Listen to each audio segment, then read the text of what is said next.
ඉතින් ඔන්න හරියාලුනේ මම මෙතන එන්න ඕන පැටර්න් එක. ඒ කියන්නේ ෆ්ලෑෂ් එකට එන්න ඕන විදිහ ඇඳගත්තා. ඒකට යාළුවෝ මම පැහැදිලි කරන්නම් මෙතනදී මම මේ XCM කියලා දාලා තියෙනවා. ඒ කියන්නේ යාළුවනේ ඔයාලා මෙතනට ගන්න දුර. උදාහරණයක් විදිහට ඔයාලා හිතනවා මෙතනට සෙන්ටිමීටර් 4ක් ගත්තා කියලා. අන්නේ සෙන්ටිමීටර් 4ම යාළුවනේ මෙතනටත් තියෙන්න ඕනේ.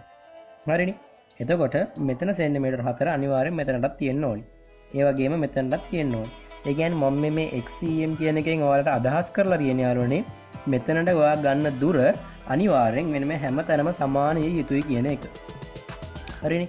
හැමතැනටම සමාන විය යුතුයි කියන තමයි මේ XCM කියලා දාලා ඔයාලට හදලා තියෙන්නේ. එතකොට යාළුවනේ මෙතනදී මේ මම ඔයාලට පේන දේ මේ P කියලා ගහලා තියෙනවා. ඒ කියන්නේ මේ ඊතරේ තියෙන මේ ඇතුල් පැත්ත. ඒතර මේක තමයි කරන්ට් එක දෙන්නේ. එතකොට අපි මෙතනින් channel output අරන් තියෙනවා 1 2 3 4 5 කියලා. එතකොට යාළුවනේ මෙතන මට පොන්චි වැරදීමක් වුණා. ඒක මම අඳින්න බැරි වුණා. P6. ඒ කියන්නේ තව channel එකක් මෙතනින් එන්න ඕනේ. ඒ කියන්නේ මෙන්න මෙතනින් P6 කියලා තව channel එකක් එන්න ඕනේ. output එකක් විදිහට. ඒක යාළුවනේ මට මෙතනදී අඳින්න බැරි වුණා. නමුත් මම මෙතනින් දැන් ඔයාලට ඇඳලා පෙන්නන්නම්. මෙන්න මෙතනින් තවත් channel එකක් එන්න ඕනේ. හරිනේ. ඒ කියන්නේ මෙතනින් තව channel එකක් එළියට එන්න ඕනේ. ඒක මට මෙතනද අඳින්න බැරි වුණා. හැබැයි මෙතන තව channel එකක් එන්න ඕනේ. හරිනේ. එතකොට ඔන්න ඔය විදිහට channel 6ක output එකක් එක්ක මෙන්න මේ විදිහට flash රෝඩේ හදෙන්න ඕනේ. එතකොට මේකේ pattern එක. හරිනේ. මේ එකක්. ඊට පස්සේ මෙන්න මේක අනිත් එක. හරිනේ. මම මේක අයින් කරන්නම්. මෙන්න මේක තමයි අනිත් එක. එතකොට මේකේ වෙන්නේ මොකක්ද? මේ තියෙන්නේ. මෙතනත් ඔයාලට පැහැදිලිව කියලා මම ලං කරලා පෙන්නන්නම්. එතකොට මෙතනදී යාළුවනේ මේ XCM කියලා හදලා තියෙනවා. ඉන්ටර්නෙට් තියෙනවා. ඒතර මෙතනින් අදහස් කරන්නේ මෙතන ඔයා ගන්න දුර සමාන වෙන්න ඕනි කියන එක. හරිනේ. ඒ කියන්නේ යාළුවනේ මේ මෙතනින් මෙතන ගත්තා කියන එක සමාන කරන කියන එක නෙවෙයි ඈ. මෙතනදී 10ක් අරගෙන මෙතනට 10ක් ගන්න කියනවා නෙවෙයි. මෙතන ඔයා ගන්න දුර සමාන වෙන්න ඕනේ. ඒ කියන්නේ මෙතන සමචතුරස්‍ර තමයි කැපෙන්න ඕනේ. හරිනේ. ඒ කියන්නේ මෙතන සෙන්ටිමීටර් 2ක් ගත්තා නම් මෙතන මම ගත්තා සෙන්ටිමීටර් 2යි. ඒ කියන්නේ මෙන්න මේක එක කොටුවක්. මෙන්න මේ එක සමාන්තර මේ සමචතුරස්‍රයක් සමාන වෙන්න ඕනේ. ඔයාලගේ දාන්න. හරිනේ. ඒතකොට මේ විදිහට මේ විදිහට දුරවල් සමාන වෙන්න ඕනේ. මොකද යාළුවනේ නැත්තම් අතන හැදෙන රටාව වෙනස් වෙන්න පුළුවන්. ඒතකොට රටාව පැහැදිලි නැතුව යනවා. ඒ හින්දා ඔයාලා දැනගන්න ඕනේ මේ දුර සමානව ගන්න.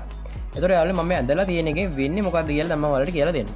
ඒතකොට යාළුවනේ මෙතන ඔයාලට පේනවා මම ඒක ඔයාලට පේනවා දැන් මේ 1යි 2යි කියන එක.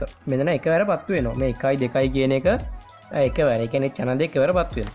එතකොට මෙන්න මේ P1 සහ P2 කියන මෙන්න මේ ත්‍රිකෝණ දෙක මන්න එකවරපත් වෙනවා. එතකොට අපිට මේක පේන්නේ අන්න සමචතුරස්‍රයක්. මෙන්න මේ වගේ කොටුවක්පත් වෙනවා වගේ. තේරුණාද? ඒ කියන්නේ ඉස්සෙල්ලා මෙන්න මේ pattern එකෙන් මෙන්න මේ pattern එකට අපි යවපු මෙන්න මේ ත්‍රිකෝණ ටික. ඒ කියන්නේ මේ ත්‍රිකෝණ ඊට පස්සේ මේක මෙහෙම ත්‍රිකෝණ ගියෝප එක අන්න මෙන්න මේ pattern එකට ආපුවාම මෙන්න මේ pattern එකට ආවම අපිට පේන්නේ මෙහෙම කොටු ටික පැත්තට එහෙට මෙහෙට යනවා වගේ. තේරුණානේ? එතකොට යාළුවනේ මෙන්න මේ විදිහට තමයි මේකේ වයරින් එක වෙන්න ඕනේ. හරියට මේ තියෙන්නේ ෆ්ලෑෂර් කොට එන්න ඕනේ විදිය. හරිනේ. මේ තියෙන්නේ අපේ ෆ්ලෑෂර් කොට එන්න ඕනේ විදිය. ඊට පස්සේ ඔයාලට මේ තියෙන්නේ අපේ ලයිට් එක එන්න ඕනේ විදිය. මම හිතනවා ඔයාලට මේක පැහැදිලි ඇති කියලා. ඒ වගේම යාළුවනේ තවත් පුංචි අමතර කරුණක් මම මෙතනදී කියලා දෙන්නම්. අපිට යාළුවනේ මම මෙතනදී මේ පාවිච්චි කරලා තියෙන්නේ P1, P2, P3, P4. 4 ඊට පස්සේ තවත් මේ වගේම 5, 6 කියලා. එතකොට යාළුවනේ ඔයාලා අන්න ඒ විදිහටම හදාගන්න. ඒ කියන්නේ මෙතනදී 1 2 3 4 5 6. ඔයාලා පේනවා දැන් මෙතනත් මම මේ ෆ්ලෑෂර් එක හදලා තියෙන්නේ channel 6කට. channel 6කට හදාගන්න. channel 6කට හදලා මෙන්න මේ විදිහට channel 6ක් හදාගත්තට පස්සේ අපි කියමු මේ වගේම set එකක් තව 6ක් තියෙනවා. ඒ කියන්නේ මේ channel 6 ඉවර වුණාට පස්සේ අන්න තවත් channel 6ක් තියෙනවා. එතකොට මේකේ P1 කියන channel එක. ඒ කියන්නේ phase 1 කියන channel එක මේ 6 ඉවර වෙලා ආයෙ එනවානේ තව channel එකක් පටන් ගන්න අලුතෙන් 6ක් පටන් ගන්න අන්නේ 6 පළවෙනි එකට දෙන්න ඕනේ. ඒ කියන්නේ මේකේ 1 මේකේ පළවෙනි එකට දෙන්න ඕනේ. ඒකයි යන්නේ මෙතනදී වෙන්නේ. එතන ඔයාලට මේක ලස්සනට අර බෝඩර් එකට. ඒ කියන්නේ මෙන්න මේ වගේ බෝඩර් එකකට ලස්සන ලයිට් රටාවක් නිර්මාණය කරගන්න පුළුවන්. මෙන්න මේ වගේ බෝඩර් එකට ලස්සන ලයිට් රටාවක් නිර්මාණය කර ගැනීමේ හැකියාවක් තියෙනවා.